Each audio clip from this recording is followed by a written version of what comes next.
हाँ, आप देखिए त्रिभुज का अपन करते हैं सेकंड पार्ट। इसमें क्या होगा, यदि किसी त्रिभुज की एक भुजा के समांतर अन्य दो भुजाओं को भिन्न भिन्न बिंदुओं पर प्रतिच्छेद करने के लिए एक रेखा खींची जाए तो यह अन्य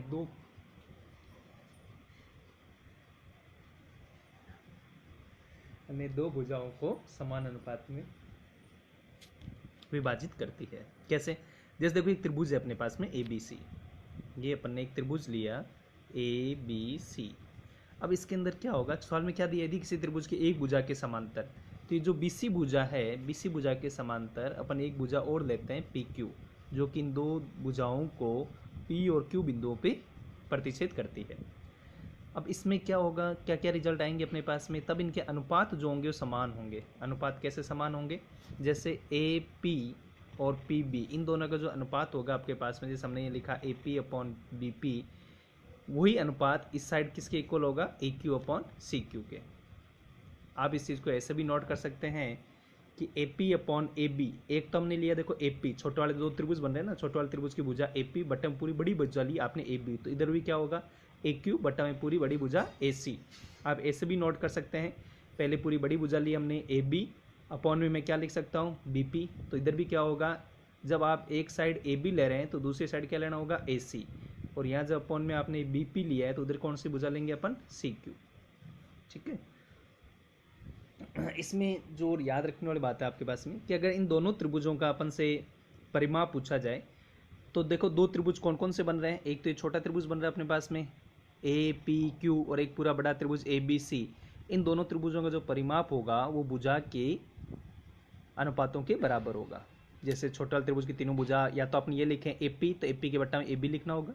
अगर आप ए क्यू भुजा लेंगे तो उसके अपॉन में ए सी लेना होगा, और अगर अपन पी क्यू भुजा लेंगे तो कौन सी भुजा लेनी होगी, बी सी भुजा। लेकिन अगर क्षेत्रफल के बारे में पूछा जाए, त्रिभुज ए पी क्यू का क्षेत्रफल और त्रिभुज ए बी सी का क्षेत्रफल, तो इनका क्षेत्रफल जो होता है वो क्या होता है, भुजा के स्क्वायर के बराबर होता है। अभी आपने लिखा है कि परिमाप में देखो ऊपर स्क्वायर नहीं लगाते, और अगर क्षेत्रफल हो तो ऊपर क्या करोगे, स्क्वायर लगाओगे। अब कुछ एग्जाम्पल देखो, एक फर्स्ट नंबर एग्जाम्पल आपको दिया है, इस त्रिभुज के अंदर पी क्यू भुजा जो बी सी की क्या है, समांतर है, पी क्यू समांतर है बी सी के। और या फिर ये भी दिया जा सकता है कि जो छोटा वाला त्रिभुज बन रहा है ए पी क्यू, वो क्या है, समरूप है पूरे बड़े त्रिभुज ए बी सी के। फिर आपको ए पी दे रखा है 2, बी पी दे रखा है 3, ए क्यू दिया हुआ है 4, और ए सी का मान आपसे पूछा है क्या होगा। तो जब ये समरूप होगा तब इनके अनुपात, भुजाओं के अनुपात क्या होंगे, समानुपात होंगे। तो आप क्या लिखोगे, देखो ए पी बटा मैंने क्या लिखा बी पी, तो बराबर में क्या लिखूंगा ए क्यू बटा सी क्यू। ए पी का मान मेरे को 2 दिया हुआ है, बी पी का 3 है, ए क्यू का 4 है, और सी क्यू आपको दिया नहीं। फिर आपने क्या की, वज्र गुणा की, 2 की सी क्यू से गुणा हो गई, 3 की 4 से गुणा हो गई, और 2 जो गुणा कर इधर आके भाग देगा तो सी क्यू का मान क्या आ गया, 6। अब सी क्यू जब 6 का आ गया तो पर्सन किसके बारे में पूछ रहा था आपसे, ए सी के बारे में पूछ रहा था क्या होगा। तो ए सी भुजा कैसे ज्ञात होगी, ए सी बराबर होगा आपके पास में ए क्यू प्लस सी क्यू। ये ए से लेके सी तक कब आएगी भुजा, जब अपन इन दोनों को प्लस कर दें, A Q plus C Q. तो हमने इन दोनों को प्लस किया, A Q plus C Q, 4 + 6 result कितना आ गया, 10।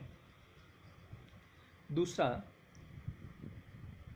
ए पी क्यू का क्षेत्रफल और ए बी सी का क्षेत्रफल बराबर क्या होगा, भुजा का स्क्वायर होगा, ए पी का स्क्वायर अपॉन ए बी का स्क्वायर। तो ए पी भुजा 2 है, पूरा ए बी भुजा कितने की होगी, तो देखो ए पी 2, पी बी 3, तो पूरा ए बी कितने का हो गया, 5 का। तो हमने यहाँ लिखा 2/5, 2 का स्क्वायर 4, 5 का स्क्वायर 25। तो इन दोनों त्रिभुजों के क्षेत्रफल का जो अनुपात होगा वो क्या आएगा, 4:25 होगा।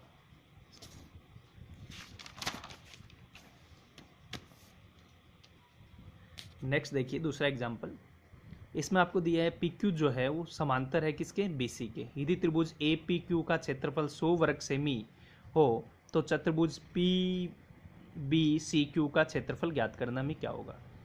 अभी भी हमने लिखा है कि अगर एक त्रिभुज के अंदर दो भुजाएं समांतर होगी तो जो दो त्रिभुज बन रहे हैं वो दोनों त्रिभुज क्या होंगे, समरूप होंगे, और समरूप त्रिभुजों का क्षेत्रफल जो होता है भुजा के स्क्वायर के बराबर होगा।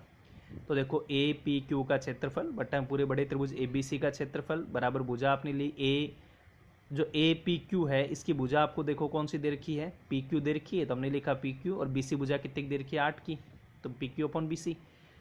इन दोनों का क्षेत्रफल में से ए पी क्यू का क्षेत्रफल तो 100 दिया हुआ है हमें, दूसरे वाले का क्षेत्रफल नहीं दे रखा पूरे बड़े का, वो हमने x मान लिया, 5 का स्क्वायर 25, 8 का स्क्वायर 64। वज्र गुणा की तो 25 की x से गुणा होगी, 100 की 64 से, और x बराबर 25 इधर आके भाग देगा, तो रिजल्ट कितना आ गया 256। ये 256 किस चीज़ का रिजल्ट है, x का। x क्या था, ABC का क्षेत्रफल। तो पूरे बड़े त्रिभुज जो ABC था उसका क्षेत्रफल आपके पास में 100 आ गया। उसमें से ऊपर वाला जो उसका क्षेत्रफल कितना आ गया अपने पास में 256। ऊपर वाले त्रिभुज का क्षेत्रफल कितना दे रखा था APQ का 100। तो 256 में से अगर वो 100 कम कर दिया जाए तो पीछे वाला हिस्सा कितना हो गया 156। इसमें से देखिए आपके पास में APQ का क्षेत्रफल हमें 100 दिया हुआ था और हमने इस पूरे का क्षेत्रफल निकाला तो कितना आया 256। 256 में से अगर ये 100 चले जाए तो पीछे इसका रिजल्ट आ गया। तो इसका रिजल्ट कितना आया आपके पास में 256 माइनस 100 इक्वल 156। अब इससे संबंधित जो प्रश्न है वो मैं टेलीग्राम पे डाल रहा हूँ, ये सभी आपको सॉल्व करने हैं। क्वेश्चन के लास्ट के अंदर गोले के अंदर उसका रिजल्ट दे रखा है, वो रिजल्ट आना चाहिए। और जो रिजल्ट नहीं आ रहा है उसके बारे में आप वापस टेलीग्राम पे मेरे को क्वेश्चन बताओगे कि इस क्वेश्चन का रिजल्ट नहीं आया है, वो मैं वापस आपको सॉल्व करके बताऊँगा।